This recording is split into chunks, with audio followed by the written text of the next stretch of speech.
হরজত সিং মায়ের কাছে বলেছিলেন, আমি যদি ম্যাচে সেঞ্চুরি করি তাহলে কি তোমার গাড়িটা একটু বেশি চালাতে পারবো। পরদিন ম্যাচে তিনি এমন কিছু করলেন যার পর হয়তো চাবিটা পুরোপুরি তার হাতে চলে যাবে। ২০ বছর বয়সী এই ব্যাটার সিডনি প্রিমিয়ার ক্রিকেটে ১৪১ বলে খেলেছেন ৩১৪ রানের অবিশ্বাস্য ইনিংস, যেখানে ছিল ৩৫টি ছক্কা ও ১৪টি চার। এই ছক্কার ঝড়ে যে পরিমাণ বল হরজাস হারিয়েছেন তার মূল্য প্রায় ১,৬০,০০০ টাকা। ১১তম ওভারে ৩ নম্বরে নেমে প্রথম ৪ বলে রানই করতে পারেননি হরজাস, কিন্তু তারপর ব্যাট থেকে আসে প্রথম রান, আর সেটি ছক্কা।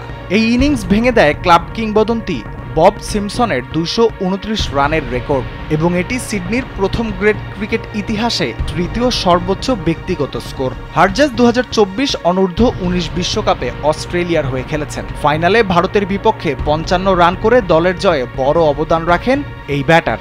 ম্যাচ শেষে হরজাস বলেন, আমি তো শুধু সেঞ্চুরিতেই খুশি ছিলাম, এরপর তো ভেবেছিলাম সব বলেই ছক্কা মারব। এমন ব্যাটিংয়ের পর হরজাস গাড়ির চাবি পাবে কিনা সেটা না জানা গেলেও ক্রিকেট মাঠে নিজের নামটা তিনি ঠিকই ঝলমল করে তুলেছেন।